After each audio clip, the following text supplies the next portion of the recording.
দরজাটা খুলে দেখি ভাবি বসে আছে। আমাকে দেখা মাত্রই আমাকে বলে উঠল, সাজ্জাদ, তোমার সাথে আমার কিছু কথা আছে। মনে মনে ভাবলাম, এত করে যখন বলছে তখন না হই একটা প্রশ্নের উত্তর দিয়ে নেই। তাই বললাম, আপনার কোনো কথা আমি শুনতে চাই না, শুধু আমার একটা প্রশ্নের উত্তর আপনাকে দিতে হবে। আপনি আমার সাথে সেদিন ওই কাজটা করছিলেন কেন? এবং আরেকটা প্রশ্ন, আপনি আমাকে কেন সহ্য করতে পারেন না? ভাবি বলল, তুমি যা বলবে সেটার উত্তর আমি দিতে রাজি, শুধু আমার একটা কথা তুমি শুনো। তখন আমি রাগী কণ্ঠে বললাম, আমার প্রশ্নের উত্তর আপনি আগে দেন, তারপর না হয় আপনার কথা শোনা যাবে। তখন ভাবি কান্না করতে করতে বলতে লাগলো, আসলে তোমার সাথে ওই মন ব্যবহার করছিলাম কারণ তুমি মায়াকে ভালোবাসতে দেখে। ভাবির কথাটা আমার কেমন জানি সন্দেহ লাগলো, কারণ মায়াকে তো আমি ভালোবাসছিলাম তাদের বিয়ের 1 সপ্তাহ পর। কিন্তু সে তো আমাকে আগ থেকে ঘৃণা করত, যেদিন বিয়ে করে বাসায় আসছিল আমাদের সেদিন থেকে। সুজা বুঝে গেলাম যে উনি আমাকে মিথ্যা কথা বলছেন। তাই আমি বললাম, আমাকে মিথ্যা বলছেন কি কারণে, সত্য করে বলুন। কেন আপনি আমাকে সেই দিন সবার কাছে অপরাধী বানাইছিলেন? আর কেন এত বড় মিথ্যা একটা অভিযোগ আমার নামে দিলেন? সেটার কারণে আমি সব কিছুই হারাইছি। কি দোষ ছিল আমার? সেদিন কেন আপনি আমার সাথে এই কাজটা করছেন? উত্তর দেন। ভাবি বলল, আমি তোমাকে মিথ্যা বলবো কেন, আমি সত্যি করেই বলছি। আমি ভাবিকে আর কিছু বলতে না দিয়ে ওইখান থেকে নিচে চলে এলাম। আমার পিছন পিছনে ভাবিও এলেন, তবে আমি কোনো কিছু বললাম না। উনি যে আমাকে মিথ্যা বলছে সেটা পুরোপুরি ক্লিয়ার।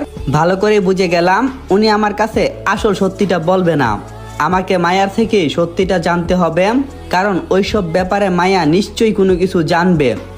তখন আর দেরি করলাম না, এতদিন যা করলাম তো করলামই। আর এদিকে অফিসে যাওয়ার জন্য লেট হয়ে যেতেছে, তাই গাড়ি করে অফিসে চলে গেলাম। অফিসে গিয়ে মিটিং রুমে বসলাম, কিন্তু আজকে অবাক করা বিষয় হচ্ছে দুপুর 2টা পর্যন্ত মিটিং চললো, তবে ভাইয়া আর আব্বু আসেনি।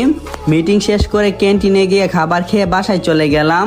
কালকে ঢাকায় ফিরে যাব, তবে তার আগে আমাকে মায়ার কাছ থেকে সবকিছু জানতে হবে, দেখা করতে হবে ওর সাথে। কিন্তু সেটা কিভাবে করব? আমার কাছে তো মায়ার কোনো নাম্বার নেই।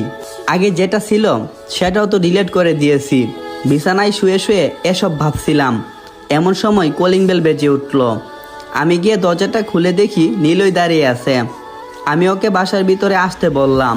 তারপর চিন্তিত মুখ নিয়ে নীলই বলল, তোকে তো চিন্তিত মনে হচ্ছে কেন? আমি বললাম, একটা কথা ভাবছি। নীলই বলল, কি কথা সেটা একটু বল আমাকে। আমি বললাম, মায়ের সাথে একটু দেখা করতে হবে, বুঝছিস? নীলই বলল, কেন? মায়ের সাথে কেন দেখা করবি? আমি বললাম, আসল সত্যিটা জানার জন্য। মায়া যেহেতু ভাবির সাথে ছিল, আমার জানা মতে মায়া আসল সত্যিটা জানে, তাই ওর কাছ থেকে জানা দরকার। নীলই বলল, তাহলে তুই মায়াকে কল কর, আর কল করে দেখা করে নে। আমি বললাম, সেটা তো আর পারছি না, আমার কাছে মায়ার নাম্বার নেই। নীলই বলল, ঠিক আছে, তুই চিন্তা করিস না। মায়া এখন কোথায় আছে সেটা কি তুই জানিস? আমি বললাম, বোধহয় আমাদের বাসায় আছে, কালকে যেহেতু ভাইয়া ভাবি আসছিল। নীলই বলল, ঠিক আছে, দাঁড়া আমি দেখছি, তুই বাসায় থাকিস কেমন। আমি জানি না নীলই এখন কি করে মায়ার সাথে আমার দেখা করানোর ব্যবস্থা করবে। দেখতে দেখতে প্রায় 1:30 হয়ে গেল। হঠাৎ করে আমার ফোনটা বেজে উঠল। ফোনের দিকে তাকিয়ে দেখি নীলয়ের নাম্বার। কলটা রিসিভ করলাম। ওই পাশ থেকে নীলই বলল, হ্যালো সাজ্জাদ, মায়াকে তোদের বাসা থেকে বের করে নিয়ে এসেছি, এখন ওকে নিয়ে কোথায় আসবো? আমি বললাম, কেমন করে বের করে নিয়ে এসেছিস? জোর করে কি আনছিস? নীলই বলল, আরে না, বাসার ভিতরে গিয়ে মায়াকে বললাম তুই ওর সাথে কথা বলবি, তখন নিজের ইচ্ছাতেই আমার সাথে এসেছে। আমি বললাম, ঠিক আছে, তাহলে ওকে বাসায় নিয়ে আস। নীলই বলল, তোকে একটা কথা মেসেজে পাঠিয়েছি, চেক কর, আর তোর সাথে এখন মেসেজে কথা বলবো বলে নীলই কলটা কেটে দিল।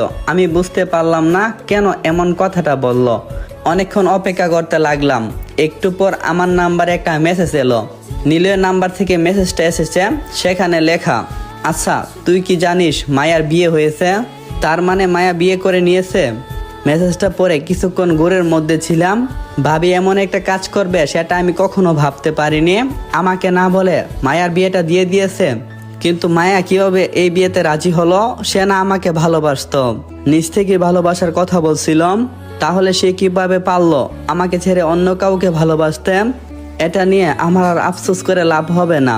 তাই আমি নিলয়ের মেসেজের রিপ্লাই লিখে দিলাম, না ওর বিয়ে হয়েছে, ভালো হয়েছে, ওটা নিয়ে আমার কোনো প্রকার কোনো উক্তি নেই। মেসেজটা নিলয়ের নাম্বারে পাঠিয়ে দিলাম। একটু পর বাসায় কলিং বেল বাজলো। দরজা খুলে দেখি নিলয় মায়াকে নিয়ে দাঁড়িয়ে আছে। আমি ওদের ভিতরে আসতে বললাম, তারপর গিয়ে খাটে বসলাম। মায়া আমার সামনে দাঁড়িয়ে আছে, আমি ওকে বসতে বললাম। মায়া খাটে বসে পড়ল। তখন আমি বললাম, তোমাকে একটা প্রশ্ন করার কথা ছিল, তাই তোমাকে এখানে ডেকে এনেছি, মিথ্যা বলবে না। মায়া বলল, তুমি আমাকে যা জিজ্ঞাসা করবে সেটা জানা থাকলে অবশ্যই উত্তর দেওয়ার চেষ্টা করব। আমি বললাম, তুমি আমাকে এইটা বলো, তোমার বোন কেন আমাকে সহ্য করতে পারতো না? তখন মায়া বলল,